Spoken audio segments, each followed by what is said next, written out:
Hello guys, आज का video बहुत इंपॉर्टेंट है। जल्दी जल्दी से शुरुआत करते हैं। वीडियो लंबा ना हो और आपका टाइम सेव हो और आपको जल्दी कुछ सीखने को मिले। इनडेफिनेट प्रोनाउन की नेक्स्ट क्लास में हम आ चुके हैं, तीसरी क्लास में। और ये क्लास आपके लिए इतना इंपॉर्टेंट है कि आप पीएचडी जैसा फील करेंगे जैसे आप इस क्लास को समझ लेंगे। आइए ईच का शुरुआत करते हैं। यूज करना ईच का कैसे सही तरीके से यूज किया जा सकता है। तो ईच को आज हम वर्ब के साथ यूज करना सीखेंगे। As a verb, as a subject pronoun कैसे ईच को यूज किया जा सकता है और कौन से नियम है। तो सबसे पहले शुरुआत कर लेते हैं। ऊपर वाले कुछ सेंटेंसेस को देख लेते हैं। Each as a pronoun, pronoun plus noun, pronoun plus preposition और एडजेक्टिव, ये चार यूज सीखेंगे और इसी के अंदर सारा कंप्लीट हो जाएगा। जल्दी जल्दी से इसलिए कर रहा हूं ताकि वीडियो लंबा ना हो और आप बोर ना हो। पहले नंबर पे आ जाइए। ये एग्जाम्पल आपकी किताबों से ली गई है। आपके पास जो आपके घर में किताब रखी हुई है बस उसी में से ली गई है, लेकिन समस्या ये है कि आप उसको ध्यान से नहीं देखते हो। Each of the below group of words dash complete sense। अब ध्यान दीजिए, each of the group, each of the group of the word, कितना लंबा सब्जेक्ट दिख रहा है, लेकिन सब्जेक्ट लंबा नहीं है। देखिए, याद रखिएगा एक पहला नियम, याद रखिएगा प्रेपोजिशन के बाद वाले जो वर्ड या ग्रुप ऑफ वर्ड आते हैं वो ऑब्जेक्ट कहलाते हैं। प्रेपोजिशन का वो सब्जेक्ट नहीं कहलाते। और मेन वर्ब जब हम इस्तेमाल करते हैं तो वो सब्जेक्ट के हिसाब से करते हैं, तो ऑब्जेक्ट के हिसाब से नहीं करते। एग्जाम्पल, यहां से लेकर के यहां तक का जो सेंटेंस है वो ऑब्जेक्ट है। किसका? प्रेपोजिशन का। और मेन वर्ब और हेल्पिंग वर्ब का इसके साथ कोई लेना देना नहीं है। तो हम इसको भूल करके इसको देखेंगे, ईच को।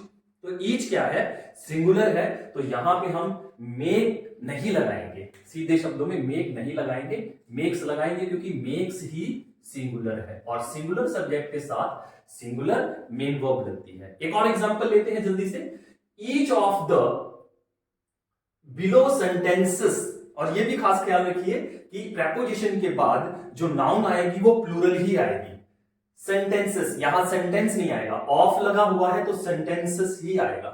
जैसे वर्ड्स आया है dash three finite verb. Okay, तो कॉमन सेंस हैव नहीं लगाएंगे, हैज लगाएंगे। क्यों? क्योंकि ईच सिंगुलर है और ये वाला जो पोर्शन है ये पोर्शन ऑब्जेक्ट है, तो ऑब्जेक्ट के हिसाब से वर्ब या हेल्पिंग वर्ब नहीं लगाया जाता, सब्जेक्ट के हिसाब से लगाया जाता है। और सब्जेक्ट यहां पे क्या है? सिंगुलर है। ओके, तो हम यहां पे एज लगाएंगे। और याद रखिए, एक ही बात सिखाने की कोशिश किया मैंने दो सेंटेंसेस में। ऑफ के बाद, प्रेपोजिशन के बाद वाला वर्ड जो है वो ऑब्जेक्ट कहलाता है और प्रेपोजिशन से पहले वाला वर्ड जो है वो सब्जेक्ट कहलाता है। तो जो वर्ब लगेगी वो सब्जेक्ट के हिसाब से लगेगी। ईच अपने आप में सब्जेक्ट है, प्रोनाउन है, तो प्रोनाउन सिंगुलर है तो सिंगुलर वर्ब लगेगी। ये बात याद रखिए दोनों सेंटेंसेस में। आई तीसरा सेंटेंस बहुत ही इंपॉर्टेंट है। अगर इसको आपने समझ लिया तो समझ लीजिए मेरी क्लास का जो मकसद है वो पूरा हो जाएगा। ईच सेंटेंस, अब देखिए ईच लगा और सेंटेंस लगा, सेंटेंसेस नहीं लगा, क्योंकि ईच और सेंटेंस के बीच में कुछ नहीं है। तो सेंटेंस यहां पे क्या है? नाउन। और याद रखिए ईच के डायरेक्ट बाद जब भी कभी कोई नाउन आएगी तो वो सिंगुलर नाउन आएगी। और जैसे ही नाउन आएगी बिल्कुल साथ में ईच के, तो वो ईच को एडजेक्टिव बना देगी। और जैसे ही ईच एडजेक्टिव बन जाता है तो उसका काम खत्म हो जाता है एज ए सब्जेक्ट, क्योंकि एडजेक्टिव कभी सब्जेक्ट नहीं बन सकता। तो जो मेन वर्ब लगेगी वो ईच के बाद जो नाउन आया उसके हिसाब से लगेगी। और क्योंकि वो सिंगुलर होगी तो वहां पे सिंगुलर ही लगेगा। सेंटेंस सिंगुलर है, हमने हैज और हैव में से एक लगाना है तो हैव नहीं लगाएंगे, हैज लगाएंगे यहां पे। तो क्या हो जाएगा? Each sentence has more than two independent clauses. बाकी को तो जरूरी नहीं है, लेकिन मेन चीज क्या है कि आप सही से मेन वर्ब यूज करना सीख जाए। अब तीसरा सेंटेंस इंपॉर्टेंट क्या है? क्योंकि इस सेंटेंस में ईच ने एडजेक्टिव के तरीके से, तौर तरीके से व्यवहार किया है। और वो क्यों किया है? क्योंकि वो एक नाउन के पहले आ गया है और नाउन की विशेषता बता रहा है। और नाउन की विशेषता बताने वाले वर्ड को हम एडजेक्टिव कहते हैं। और एडजेक्टिव के हिसाब से कभी भी मेन वर्ब, हेल्पिंग वर्ब नहीं लगते। चौथे सेंटेंस पे चलते हैं, जल्दी से देख लेते हैं। ईच ऑफ, फिर से each of the players, players लिखा हुआ है और ऑफ के बाद आया है प्लेयर्स, तो हमें इससे कुछ लेना देना नहीं है, क्योंकि ऑफ के बाद ऑब्जेक्ट बन गया है और क्योंकि प्रेपोजिशन के बाद वाला ऑब्जेक्ट होता है तो ऑब्जेक्ट के हिसाब से कभी वर्ब नहीं लगाते। सब्जेक्ट वर्ब एग्रीमेंट का ये एग्रीमेंट है सब्जेक्ट के साथ कि वो उसके हिसाब से आएगी वर्ब का जो एग्रीमेंट है। तो हम विन लगाएंगे इसके हिसाब से, ईच के हिसाब से। तो यहां विन्स लगेगा, विन नहीं लगेगा क्योंकि ईच सिंगुलर है। ओके, सेंटेंस इस तरीके से सही हो जाएगा। अब ध्यान दीजिए, हमने एडजेक्टिव के तौर पे और प्रोनाउन के तौर पे इसको 4 सेंटेंसेस में देखा है। अब इसको थोड़ा सा खोल करके देखते हैं। इसके 3 और यूज देखते हैं, इनसे हट करके 3 और यूज देखते हैं ईच के।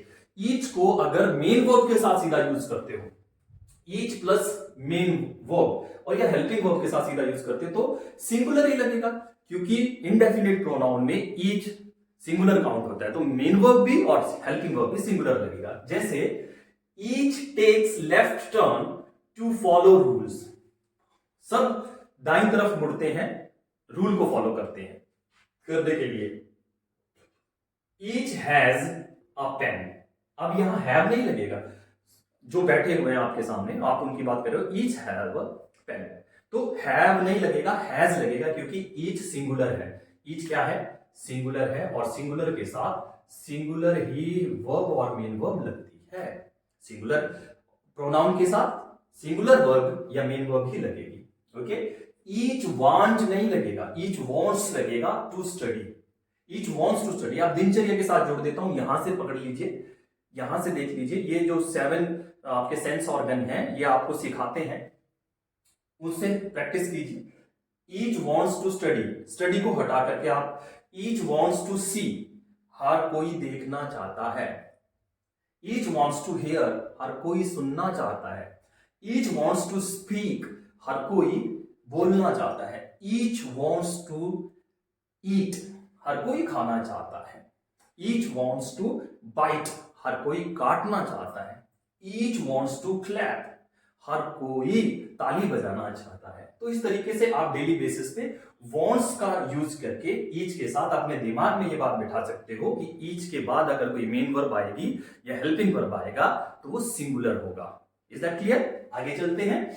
ईच का जो यूज है सिंगुलर नाउन के साथ भी हो सकता है। देखिए, सिंगुलर वर्ब के साथ तो हमने देखा, अब सिंगुलर नाउन के साथ भी देखिए। और एक बात ख्याल रखिए, एडजेक्टिव के तौर पे ये जब बिहेव करेगा तो इसके बाद जो बिल्कुल साथ में नाउन आएगी वो सिंगुलर नाउन ही आएगी। ये ख्याल रखना है ताकि आपका बेसिक क्लियर हो जाए और एडवांस के लिए आप रेडी हो जाओ। आइए देखते हैं। ईच डे, ईच डेज नहीं आएगा, ईच डे लिखा हुआ है, ब्रिंग्स हैप्पीनेस, हर दिन खुशियां लाता है। ईच वीकेंड, हफ्ते का आखिरी दिन। Each weekend passes boringly. Each book is written with a pen, book लिखा है, बुक्स नहीं लिखा है, यानी कि यहां पे ईच जो है एज ए एडजेक्टिव बिहेव कर रहा है। ईच जो क्या है? एडजेक्टिव। डेज की वैल्यू को बढ़ा रहा है, वीकेंड की वैल्यू को बढ़ा रहा है, बुक की वैल्यू को बढ़ा रहा है, पेट की वैल्यू को बढ़ाएगा।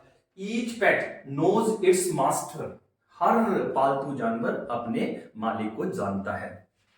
ईच विक्ट्री, विक्ट्री की वैल्यू को बढ़ा रहा है तो एडजेक्टिव हो गया, बीच में कुछ नहीं है तो एडजेक्टिव हो गया।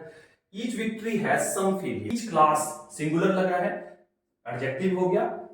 आई हैंडल, देखिए ये सेंटेंस बड़ा ट्रिकी है, आई हैंडल गिव्स, अब ये जो गिव्स है ये ईच के हिसाब से लगा है। ओके, इस सेंटेंस को मैं प्रैक्टिस सेशन में बहुत अच्छे से करवाता हूं। यहां पे हैंडल भी वर्ब है और गिव भी वर्ब है।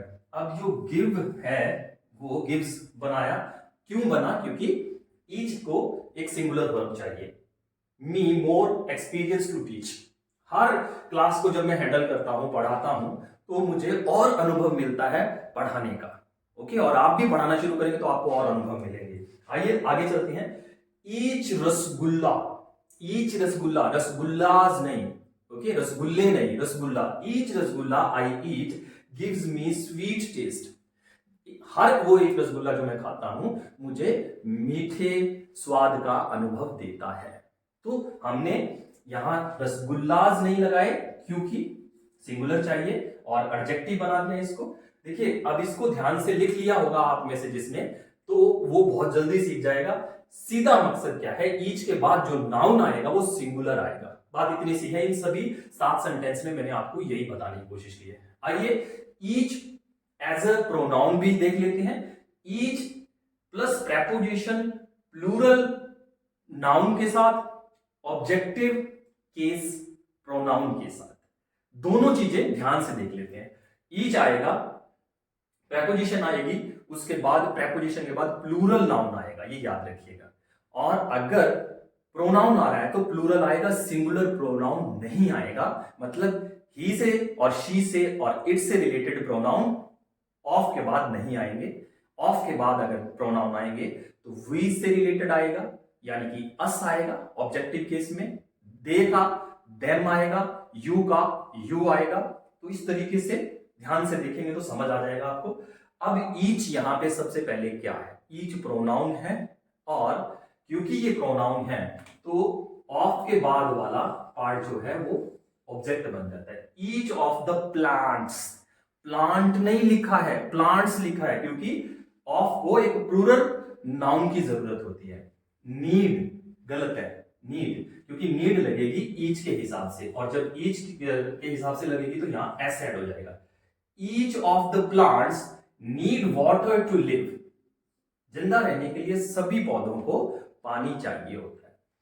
Each of us, objective case के अंदर प्रोनाउन आएगा तो प्लूरल, वी का अस आएगा। रिस्पेक्ट लिखा हुआ है, नहीं लगेगा, अस के हिसाब से नहीं लगाएंगे, ईच के हिसाब से लगाएंगे तो रिस्पेक्ट्स हो जाएगा आर पेरेंट्स। हम सभी ही अपने माता पिता का सम्मान करते हैं। ईच ऑफ देम, देखिए देम लगा है, प्लूरल प्रोनाउन लगा है ऑब्जेक्टिव केस में, और ईच के हिसाब से वर्ब लगानी है तो हैज लगेगा, हैव नहीं लगेगा। यानी कि each of them has new cars. Each of them want लिखा हुआ है, नहीं लगेगा, गलत है, वांट्स लगेगा, क्योंकि ईच के हिसाब से, प्रोनाउन के हिसाब से लगाना है, ऑब्जेक्ट के हिसाब से नहीं लगाना। ऑफ के बाद वाले को ऑब्जेक्ट माना जाता है। और देम, देम, अस आप देख रहे हैं ऑब्जेक्ट ही होते हैं।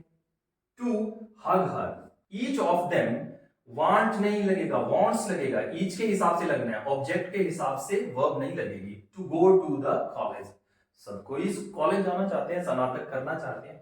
Each of the buildings, buildings लगा है नाउन, बिल्डिंग नहीं लगा, बिल्डिंग्स लगा है, क्योंकि ऑफ के बाद लगा है तो ऑब्जेक्ट बन गया दोस्तों, और ऑब्जेक्ट के हिसाब से वर्ब नहीं लगती, तो इज और आर में से इज लगेगा, तो सेंटेंस बन जाएगा each of the building is protected by strong railings, मजबूत रेलिंग्स के साथ उसको प्रोटेक्ट किया गया बिल्डिंग को, बिल्डिंग्स को। Okay, each of the elephants, each of the elephant object हो गया तो इससे हमें कुछ लेना देना नहीं है, और हैज और हैव में से हैज लगेगा। Each of the elephant has been rescued by army, देखिए has been rescued, have been rescued नहीं, क्योंकि ईच को हैज चाहिए, हैव नहीं चाहिए। हैव लगाओगे तो गलत हो जाएगा, एलिफेंट को देख करके बिल्कुल गलत हो जाएगा। एलिफेंट के साथ हमारा लेना देना नहीं है, क्योंकि एलिफेंट प्रेपोजिशन का ऑब्जेक्ट है, बिल्डिंग प्रेपोजिशन का ऑब्जेक्ट है, देम ऑफ प्रेपोजिशन का ऑब्जेक्ट है। तो आगे चलते हैं। ईच ऑफ अस प्लूरल हो गया, कोई लेना देना नहीं है, क्योंकि ईच ऑफ अस प्रेपोजिशन के साथ जुड़ा हुआ है। ईच ऑफ अस वांट नहीं लगेगा, वांट्स लगेगा। Each of us wants to learn English, हम सभी अंग्रेजी सीखना चाहते हैं। Each of the players, players लिखा हुआ है लेकिन हमारा कोई लेना देना नहीं है इसके साथ, हमें ईच के साथ मतलब है। रिसीव नहीं लगेगा, रिसीव्स अ गिफ्ट। 10वां, each of the cats feed milk, सभी कैट्स, कैट्स के साथ कोई लेना देना नहीं है हमारा, ईच के साथ है तो एस लग जाएगा, फीड्स होगा, फीड्स मिल्क। इसका पूरा पीडीएफ चाहिए तो टेलीग्राम पे जाकर के ले लीजिए और भी प्रैक्टिस कर लीजिएगा, और वहां पे कंपटीशन क्रिएट करके रखते हैं, हम बना के रखते हैं, तो उसको देखिए। अच्छे से प्रैक्टिस और करना चाहते हैं तो हमारी ऐप डाउनलोड कर लीजिए और पर डे 1 रुपया देके वहां पे पढ़ लीजिए, यानी कि पूरे साल के 365 रुपए एक बार में फीस पे करके डेली ऐसे प्रैक्टिस करके अपने जीवन में ग्रामर को बढ़िया बना करके अपने गवर्नमेंट जॉब को, सपने को साकार कीजिए। आइल्स करके आप बाहर जाना चाहते हैं तो वो कीजिए, और इंग्लिश से परेशान मत होइए। वीडियो अच्छा लगा, मेरा प्रयास अच्छा लगा तो लाइक कमेंट शेयर जरूर कीजिए। चैनल पे पहली बार आए हैं तो सब्सक्राइब कर लीजिए, पेज पे देख रहे हैं फेसबुक पे तो फॉलो कर लीजिए, और ज्यादा से ज्यादा लाइक कमेंट करके मेरा हौसला अफजाई कीजिए, क्योंकि पूरे देश में हमें अंग्रेजी के डर को खत्म करके फ्री में लोगों को आगे बढ़ाना है और ये बना हुआ व्यापार नहीं धंधा जो बन चुका है इसका खात्मा करना है। आम बच्चे को सही से इंग्लिश सिखा के आगे बढ़ाना है। With this word, thank you very much दोस्तों।